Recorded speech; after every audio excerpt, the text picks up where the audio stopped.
আসসালামু আলাইকুম। আমার নাম জুবাইর হোসেন রহিম। সরলেজনের পক্ষ থেকে আমি আসছি আজ বাংলা ব্যাকরণ সমাস নিয়ে। সমাস।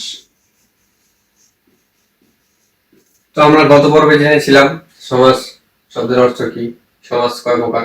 তো আমরা আজ সমাসের দ্বন্দ্ব সমাস সেটার আমরা ব্যাখ্যা জানবো।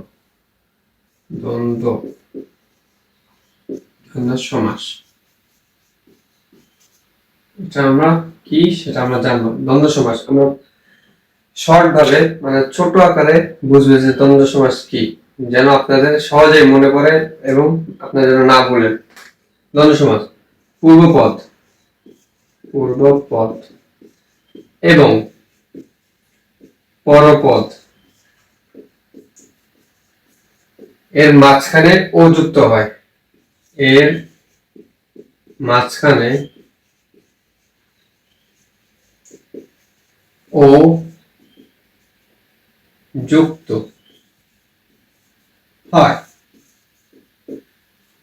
দ্বন্দ্ব সমাস হলো পূর্বপদ এবং পরপদ এর মাঝখানে ও যুক্ত করা। যেমন আমরা দেখি বাবা মা, বাবা মা কি হবে? বাবা ও মা, বাবা ও মা। তো জিন পরি, জিন ও পরি। পরে নদী নালা, নদী ও নালা।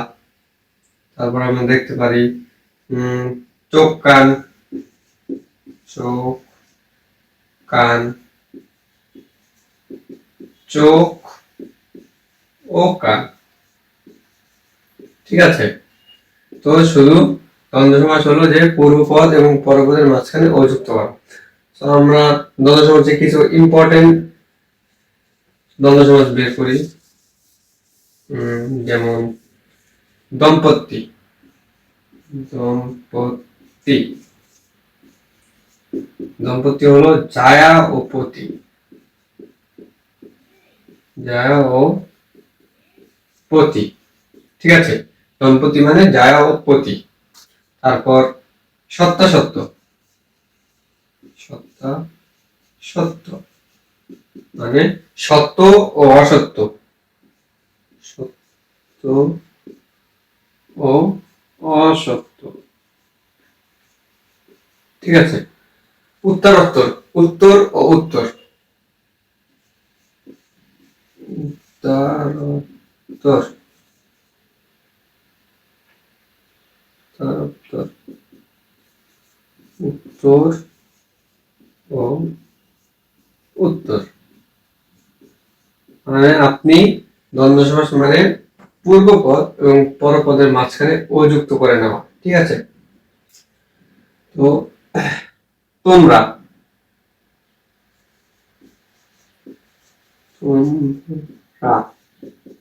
তোমরা মানে কি? সাপোজ তোমরা মানে কি আপনি আর একজন আছে, আপনি থাকলে তো তুমি, তো তোমরা মানে কি আপনারা কয়েকজন মিলে আছেন। তো তোমরা মানে হলো এখানে দুইটা মানুষ মনে হয়। যেমন আপনি যদি একজন মানুষ থাকতেন তাহলে আমরা বলতাম আপনি বা তুমি। তো এখানে আপনি যেহেতু অনেকজন আছেন বা একের অধিকে আছেন দুইজন, তার মানে কি তুমি ও সে, তোমরা মানে কি সে ও তুমি। বুঝতে পারছেন? এটা একটু ডিফিকাল্ট, কারণ কি ডিফিকাল্ট বলতে বেশি কঠিন না, কারণ তোমরা মানে বুঝাইছে সাপোজ এখানে আপনি একা আছেন, আপনাকে তো কেউ বলবে না যে আপনারা বা তোমরা। তো এখানে একের অধিক থাকা মানে কি তোমরা মানে কি আপনাদের নিয়ে। তো তোমরা মানে কি সে এবং তুমি, সে ও তুমি। ঠিক আছে, তোমরা সে ও তুমি। আমরা কি আমরা, আমরা মানে কি বুঝেছে? মনে করেন আমি সহ এখানে আরো কয়েকজন আছে, একের অধিক আমি সহ। তার মানে কি সে তুমি ও আমি, কারণ তাদের মাঝে আমিও জয়েন হয়েছি। তার মানে কি সে তুমি ও আমি, সে তুমি ও আমি। ঠিক আছে। তো মনে করেন এই যে এই দ্বন্দ্ব সমাসগুলো ভেরি ভেরি ইম্পর্টেন্ট। তার ভিতরে যেটা হলো এই যে দম্পতি, জায়া ও পতি, এটা মোস্ট ইম্পর্টেন্ট, মোস্ট ইম্পর্টেন্ট এটা। আর এই দুইটা মোস্ট ইম্পর্টেন্ট। আরেকটা আছে আরেকটা হলো সাহেব, বিবি, গোলাম। এটা কি হবে বলেন তো?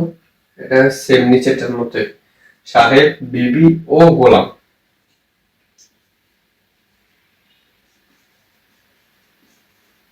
সাহেব, বিবি ও গোলাম। ঠিক আছে, সাহেব, বিবি ও গোলাম। তো আপনারা যে দ্বন্দ্ব সমাস শিখেছেন, পূর্বপদ এবং পরপদের মাঝখানে ও যুক্ত হওয়া, এর ভিতর আমি যেগুলো করেছি তার ভিতরে এটা মানে এই চারটা মোস্ট ইম্পর্টেন্ট। দ্বন্দ্ব সমাস থেকে যদি পরীক্ষা আসে এই চারটা ইনশাল্লাহ থাকবে। তার ভিতরে যে এটা বেশি গুরুত্বপূর্ণ, দম্পতি, জায়া ও পতি। ঠিক আছে।